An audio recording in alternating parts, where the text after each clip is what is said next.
இன்னைக்கு நம்ம சிம்பா குட்டியோட பக்கெட்டை ரிவீல் பண்ண போகிறோம். அதில் அவனுக்கு என்னென்ன கிட்லாம் நம்ம வாங்கி வச்சிருக்கோம்னு பார்க்க போகிறோம். இது இல்லாமல் நம்ம டாக் ஃபுட்டும் நம்ம தனியாக வாங்கி வச்சிருக்கிறோம்.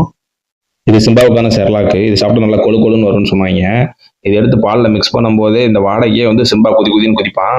அவனை கையிலே பிடிக்க முடியாது. தட்டில் வச்சோன்னே தட்டு நக்கி க்ளீன் பண்ணிடுவான். க்ளீனாக அந்த அளவுக்கு இது டேஸ்ட்டாக இருக்கும் போல. வேணா உங்கள் நாய்க்கு இதை வாங்கி ட்ரை பண்ணி பாருங்க. இது சிம்பாவுக்கு யூஸ் பண்ணக்கூடிய டிக் ஃப்ரீ ஷாம்பு. இது யூஸ் பண்ணால் டிக்ஸ் வராதுன்னு சொன்னாங்க. நல்லா தான் இருக்கு. நீங்கள் ட்ரை பண்ணி பாருங்க. சப்போஸ் உங்கள் டாக் ஆல்ரெடி டிக்ஸ் வந்துருச்சு அப்படின்னா நீங்கள் அதுக்கு ட்ரீட்மெண்ட் எடுத்து ஆகணும். இந்த டாக்டர் ரெக்கமெண்டேஷனோட சிம்பா கால் நல்லா ஸ்ட்ராங் ஆகிறதுக்காக வாங்கின கால்சியம் டானிக்கு காலையில நைட்டு 3 ml கொடுப்போம். பைபிளில் ஒரே ஜம்ப்பு தான் எப்போ பார்த்தாலும். அதிகமாக முடி வச்சிருக்கிற டாக் எல்லாத்துக்குமே இந்த மாதிரி ஒரு சீப் வச்சுக்கிறது நல்லதுன்னு சொல்லுவாங்க. ஏன்னா சிம்பாவுக்குமே நம்ம போக போக இன்னும் முடி அதிகமாக வளர்ந்துகிட்டு இருக்கு. பொதுவாக முடிக்குள்ள பார்த்தீங்கன்னா டிக்கு இல்லை எதுவும் ஸ்கின் டிசீஸ் இருந்தால் கூட தெரியாது. நம்ம இந்த மாதிரி தினமும் க்ரூம் பண்ணும்போது நம்ம ஈஸியாக ஃபைன் பண்ணி உடனே ட்ரீட்மெண்ட் எடுக்க ஹெல்ப்ஃபுல்லாக இருக்கும்.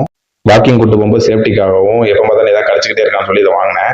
ஆனால் இதை போட்டு விட்டாலே ஒரு மாதிரி கம்ஃபர்டபுளாக ஃபீல் பண்ணல போல. அவன் ஒரு மாதிரி டென்ஷன் ஆயிடுவான். அதனால போடுறதே கிடையாது. டாக்ஸை வந்து அடிக்கடி குளிப்பாட்டக்கூடாதுன்னு சொல்லுவாங்க. நாங்கள் தெரியாமல் சிம்பாவை அடிக்கடி குளிப்பாட்டதுனால ஸ்கின் ட்ரை ஆகி இவன் சொரிஞ்சு புண்ணாக்கி வச்சுட்டான். அதுக்கு டாக்டர் வந்து ஒரு இன்ஜெக்ஷன் போட்டு இந்த மருந்து எழுதி கொடுத்தாங்க. இது நல்லாவே அவனுக்கு கேட்டுச்சு. ஒரு 1 வீக்ல சரியாயிருச்சு.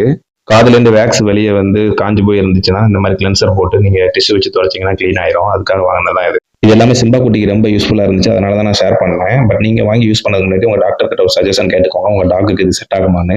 இந்த வீடியோ பற்றின கருத்துக்களை கமெண்ட்ல சொல்லுங்கள். இந்த வீடியோ பிடிச்சிருந்துச்சுன்னா ஒரு லைக் பண்ணி நம்ம சேனலை சப்ஸ்கிரைப் பண்ணி வச்சுக்கோங்க. அப்போ தான் நான் போடக்கூடிய வீடியோஸ் எல்லாமே உங்களுக்கு டக்கு டக்குன்னு நோட்டிஃபிகேஷன் வரும். Tata bye bye, see you.